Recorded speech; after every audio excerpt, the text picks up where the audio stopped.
ഏവർക്കും എൻ്റെ ചാനലിലേക്ക് സ്വാഗതം. Welcome to my channel learn to code from zero to hero. തുടങ്ങുന്നതിന് മുൻപ് I would like to say thanks to my subscribers.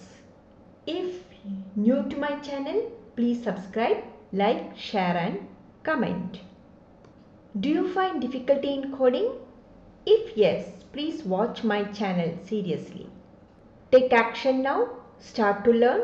Don't waste time. Take action immediately. You can achieve logic by practice. Start learning with clear mind. Ask your doubts as comments. Tip for the day: be calm. Get ready to learn basic. Today we deal with refinement programming. ഇന്ന് നമ്മൾ പഠിക്കാൻ ഉദ്ദേശിക്കുന്നത് refinement പ്രോഗ്രാമിങ്ങിനെ കുറിച്ചാണ്. Refinement programming. The time that computer takes for various operations are as follows. അതിൽ നമ്മൾ ആദ്യം പഠിക്കുന്നത് computer എടുക്കുന്ന സമയത്തെക്കുറിച്ചാണ്.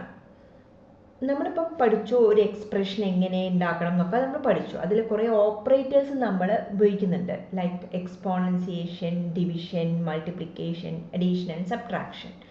അതിൽ ഓരോ ഓപ്പറേറ്റർ നമ്മൾ ഉപയോഗിക്കുമ്പോഴും കമ്പ്യൂട്ടർ ചിലതിന് കൂടുതൽ സമയമെടുക്കും, ചിലതിന് കുറച്ച് സമയമെടുക്കും. ആ ഒരു ഓർഡറാണ് നാം പറയാൻ പോണത്. എക്സ്പോണൻസിയേഷൻ ആണെങ്കിൽ time is very high, speed is very low. സമയം കൂടുതലായതുകൊണ്ട് തന്നെ സ്പീഡ് എന്തായിരിക്കും? കുറവായിരിക്കും. ഡിവിഷൻ അതിൽ കുറച്ച് കുറച്ചായിരിക്കും. മൾട്ടിപ്ലിക്കേഷൻ അതിനും കൂടെ ഒന്നും കൂടെ കുറയും. Addition, subtraction is very low time, very less time. അതുകൊണ്ട് തന്നെ സ്പീഡ് എന്തായിരിക്കും? Very fast. അപ്പോൾ അഡീഷൻ, സബ്ട്രാക്ഷൻ ഉപയോഗിക്കുമ്പോഴാണ് ഏറ്റവും കൂടുതൽ ഫാസ്റ്റായിട്ട് നമുക്ക് എക്സിക്യൂഷൻ ചെയ്യാൻ സാധിക്കുന്നത്.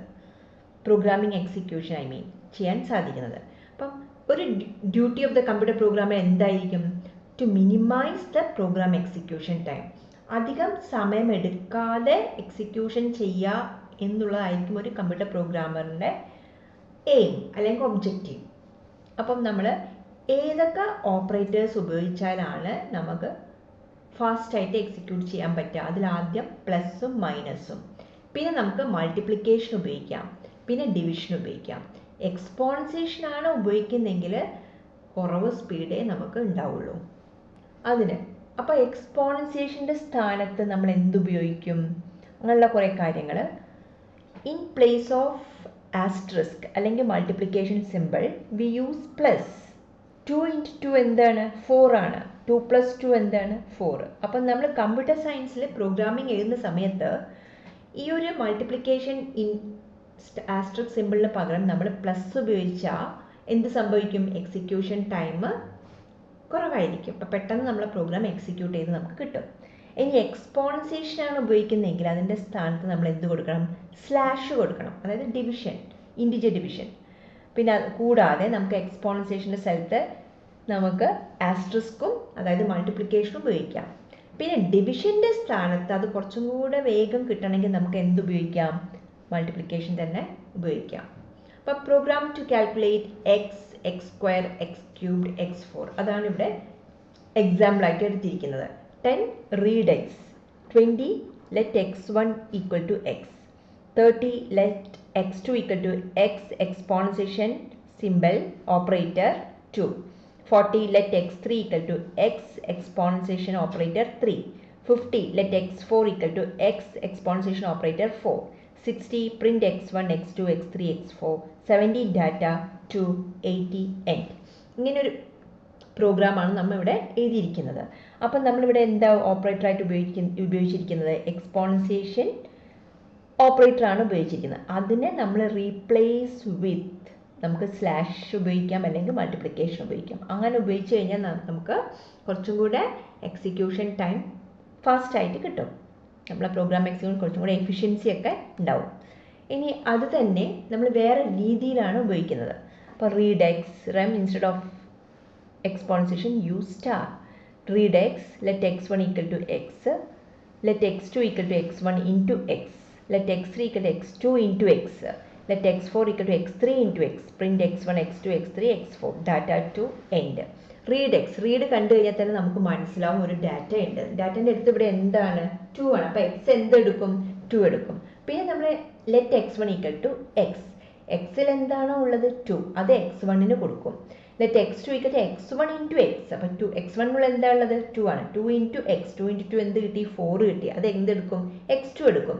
Let x3 equal to x2 into X, 4 ആണ് x2 ഉള്ളത് അല്ലേ, 4 ഇൻറ്റു 2 എന്താണ് 8, അത് x3 എടുക്കും. അപ്പോൾ x4 equal to x3 into X, അപ്പോൾ x4 ഈക്വൽ ടു 8 ഇൻറ്റു 2 16. അപ്പോൾ അത് അവസാനം നമ്മൾ പ്രിൻറ്റ് ചെയ്യുമ്പം നമുക്ക് എന്ത് കിട്ടും 2 4 8 16 എന്ന് കിട്ടും. അതാണ് അടുത്തത്.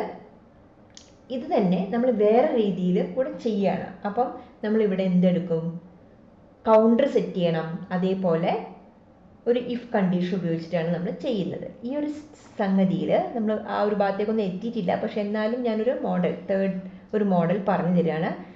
Read X comma N, X എന്ന് പറയുന്നത് റീഡ് ചെയ്യുന്നുണ്ട്, എൻ എന്ന് പറയുന്നതും റീഡ് ചെയ്യുന്നുണ്ട്. അപ്പോൾ തന്നെ എന്ത് ചെയ്യും, കമ്പൈലർ ചെക്ക് ചെയ്യും ഡാറ്റ പറഞ്ഞ ഒരു സ്റ്റേറ്റ്മെൻറ്റ് ഉണ്ടോ. അപ്പോൾ ഡാറ്റ ഉണ്ട് 2 5 ഉണ്ട്. എക്സ് എന്തെടുക്കും 2 എടുക്കും, എൻ എന്തെടുക്കും 5 എടുക്കും. പിന്നെ 30 let A equal to X, എക്സിൽ എന്താണോ ഉള്ളത് 2 ആണ്, അത് എ എടുക്കും. പ്രിൻറ്റ് എ, അപ്പം 2 എന്ന് പ്രിൻറ്റ് ചെയ്തു. If I equal to N then 90. അപ്പോൾ ഇവിടെ ഈ ഐ എന്താണ്, ഐ ഒരു കൗണ്ടർ ആയിട്ടാണ് ആക്ട് ചെയ്യുന്നത്.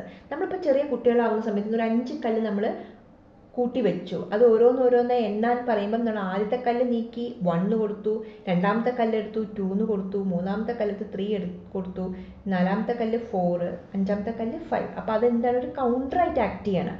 അതുപോലെ നമ്മളിവിടെ എന്ത് ചെയ്യുക, if I equal to N then 90. എന്നിലിപ്പോൾ എന്താ ഉള്ളത് 5 ആണ്. അപ്പോൾ ഐ കൗണ്ടറായിട്ട് സെറ്റ് ചെയ്യുന്ന ഐ എപ്പോൾ 5 ആകുന്നോ അപ്പം നമ്മൾ എന്ത് ചെയ്യുക, സ്റ്റോപ്പ് ചെയ്യുക. 90 അല്ല ഇവിടെ വരിക, 110 ആണ്. അപ്പം if I equal to N then 110, അപ്പം എന്താവും, എൻഡ് ചെയ്യണം. അപ്പോൾ 70ൽ let A equal to A into X, എയിൽ എന്താ ഉള്ളത് 2 ആണ്. 2 ഇൻറ്റു 2 എന്താണ് 4 ആണ്. 2 ഇൻറ്റു 2 4. പിന്നെ I equal to I plus 1. I എന്തായി, ഐ ആദ്യം എന്തായിരുന്നു 1 ആണെന്ന് വിചാരിക്കുക അല്ലേ. അങ്ങനെയാണെങ്കിൽ ഐയിൽ പിന്നെ എന്താവും 2 ആവും, ഐയിൽ 2 ആവും. പിന്നെ പിന്നത്തെ കേസിൽ ഐ 3 ആവും, ഐ 4 ആവും. അങ്ങനെയൊക്കെ സമയത്ത് ഈ എക്സിക്യൂഷൻ നടക്കണം. നടന്നതിന് ശേഷം ഗോ ടു 40 എന്താ പ്രിൻറ്റ് ചെയ്യുക. പിന്നെ data 2,5 110 end. If I equal to N then 110 ആണ് ഇവിടെ വരിക. റീക്യാപ്പ്, നമ്മളിപ്പോൾ ഇന്ന് എന്തൊക്കെ പഠിച്ചു എന്നുള്ളതാണ്. അപ്പോൾ റീഫൈൻമെൻറ്റ് പ്രോഗ്രാമിങ്ങിനെ കുറിച്ചാണ് നമ്മൾ മെയിനായിട്ട് നോക്കിയത്. അപ്പോൾ ഡ്യൂട്ടി ഓഫ് ദ പ്രോഗ്രാമറാണ് അടുത്തത് നോക്കിയത്. അപ്പോൾ എന്താണ്, മിനിമം എക്സിക്യൂഷൻ ടൈം എടുത്ത് പ്രോഗ്രാം എഴുതുക എന്നുള്ളതാണ് ഒരു പ്രോഗ്രാമറിൻ്റെ ഡ്യൂട്ടി. അപ്പോൾ അതിന് നമ്മൾ what we have to consider for refinement programming, അതാണ് നമ്മളിപ്പോൾ ഇന്ന് മെയിനായിട്ട് നോക്കിയിരിക്കുന്നത്. If new to my channel, please subscribe, like, share and comment. Hope this is clear and useful for you. Thank you.